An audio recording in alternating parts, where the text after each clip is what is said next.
In theory, it's summertime now, so people should be watching less Netflix, but to hell with it. I say use this summer to optimise the amount of time you can spend watching Netflix. And I am here to provide you with the top 5 shows that, in my opinion, and yes, my opinion is highly valid because I'm a bit of a Netflix addict, I'm here to tell you the top 5 shows that you must be watching this summer.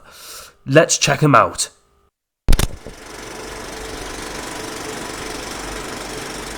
I must introduce this video with an honourable mention, I suppose, but like a Watch Mojo type thing.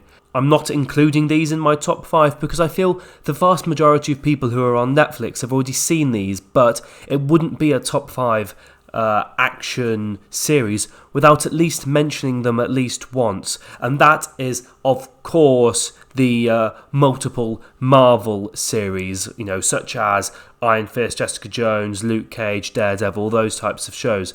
They really are incredible shows with multiple series of each individual show itself to provide you with a lot of watch time, a lot of pleasure, and they're relatively well made, relatively high budget, I suppose. So be sure to check those out if you haven't already. Coming in at number 5 on my list, we have Queen of the South. Now, this show should not be underestimated. I'm putting it at number 5, primarily because there are lots of shows on this theme. The theme of this show is kind of the, the drug war in throughout the United States and South America, and in particular, primarily revolves around the United States-Mexico border, with lots of references to crime bosses and cartel bosses in Sinaloa, Culiacan, places like that. Queen of the South follows the tale of a girl called Teresa Mendoza, who after a series of tragic events ends up eventually being captured by a Mexican drug cartel, forced to work as a mule, and it evolves around her story from being a mule locked up and trapped into eventually becoming as the name suggests, the Queen of the South, a drug lord in her own right. It really is a story of triumph and is emotionally captivating as you see this woman go from nothing to something quite powerful, despite all the odds and despite all of her opponents all wedging bets against her. And some better news, Season 3 has just came out for Queen of the South, so it's still fresh, the hype is still there, and you can watch this straight away. It is available on Netflix, and I recommend you go check it out if you haven't already. Coming in at number 4, I want to recommend to you all Sons of Anarchy, an absolute emotional rollercoaster of a show, probably more so than Queen of the South, owing to how it is owing to how it has 8 seasons, I believe. 8? Yeah, I think it's 8. 8 seasons rather than Queen of the South 3. Sons of Anarchy allows you to follow the original charter of a international biker gang known as the Sons of Anarchy. The 8 seasons of Sons of Anarchy sees you through a myriad of events as these outlaws try and survive in the 21st century, where the majority of outlaw-type people have been crushed by the authorities that be. Watching this video will inevitably make you feel like you're watching a modern-day, almost Red Dead Redemption style TV show. With the exception that they're not on horseback, they're riding around on badass bicycles with shotguns and pistols, leaving havoc behind them as they plough through California, as they try and overtake, drug running, gun smuggling, and all those things, I suppose.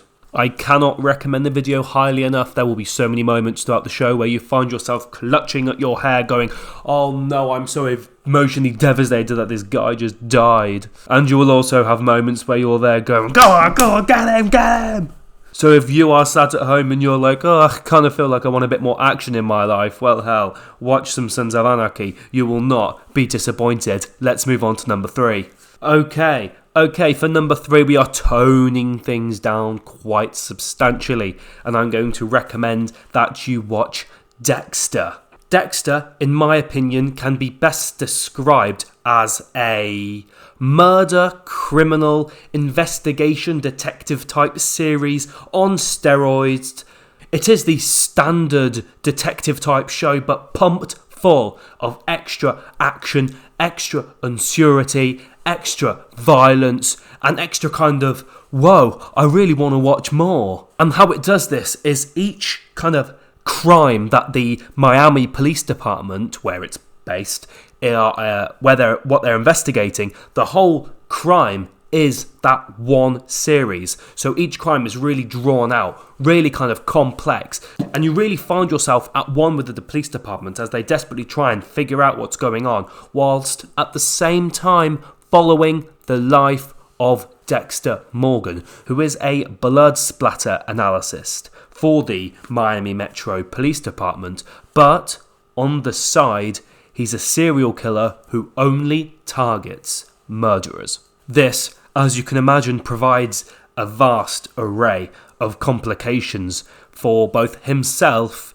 and the police department and those who are, well, close to him. Although you may argue that, are they ever close to him? Because, Dexter and his sociopathic tendencies, can he ever get close to anyone? And that, of course, brings in the troubles of Dexter's personal life, which is a side story. And every good show has multiple side stories. And the side story of Dexter is also quite a captivating one as you kind of unlock the puzzle, which is Dexter's mind. So yeah, this show kind of isn't as kind of explosive as the others, but is one which I don't think you can probably live your lives to the fullest if you haven't already seen.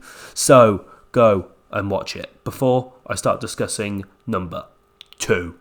At number 2, we have personally my second favourite show ever to exist, and that is Designated Survivor, which allows you to see what happens to America once the heart of its government gets destroyed in a massive blast at the Capitol building, killing the president, the vice president, all of Congress, and the people like that. I'm not an expert on American politics, so I don't know who exactly died, but pretty much everyone, it seems, leaving the Secretary of Urban Housing and Development, Thomas Kirkman, to become the president. This very normal, Cornell-educated family man is launched into this position of ultimate power with little to nobody supporting him. Nobody really knows who this guy is, and absolutely nobody thinks that he is fit to rule that great nation. And so he selectively starts to build up his team around him, and before you know it, he's doing a pretty decent job. The reason why I personally feel that this is better than the other American political dramas, I say that, it's probably on par with House of Cards. I believe Designated Survivor probably has the edge over House of Cards. Probably not because of its realism. I think House of Cards wins in that respect.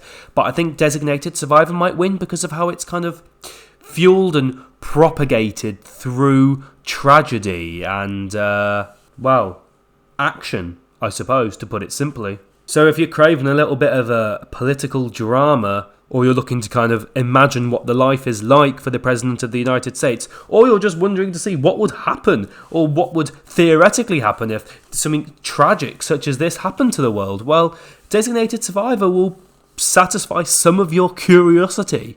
Go and watch it. There are only 3 seasons and they're pretty new. I'll tell you one thing, you will not be disappointed. And finally, number 1. Honestly, guys, if you don't watch this show, I can't help you anymore. It is Shooter. Bob Lee Swagger, a former Marine sniper, is framed for trying to assassinate the President of the United States. From the word go, into our face is thrown action, corruption, emotional torment, and inside your body, this flame, this desperation to see this innocent, patriotic hero get freed from these charges is just unbelievable. You will not take your eyes off the screen as you watch this show, as you see this amazingly talented soldier team up with his fellow former unit to try and cure the plague of corruption and the ill-desired individuals above him in the military who are wanting to get rid of him once and for all, for whatever reason that may be. Honestly, ladies and gentlemen, this show is a diamond in the rough. I cannot be speaking any more truthfully when I say that. You know, despite its reviews, which aren't great, its viewing statistics aren't great, you really should watch it. It will truly take your mind off whatever you're thinking about as you become immersed into this world of corruption and crime and just everything bad in the world, really. It will most certainly get you to get your tinfoil hat on as you question the intentions of the powerful people in this world, I suppose. Alright, that does have to wrap up today's video because I am drastically starting to lose my voice and yeah, I've got nothing else to say. There are other shows which I think you should probably watch, such as, I don't know, Chuck or iZombie, White Collar, Narcos, Quicksand, Hustle, Skins and Fargo. So, if I have provided you with at least one moment of Netflix viewing pleasure from this, well, I do ask that you leave a like and subscribe to my channel. In fact, if you like Netflix, like this video and subscribe to this channel, because if I like Netflix, you like Netflix, we are all a Netflix family. Alright, thank you all so much for watching and I'll see you next time. As always, cheerio.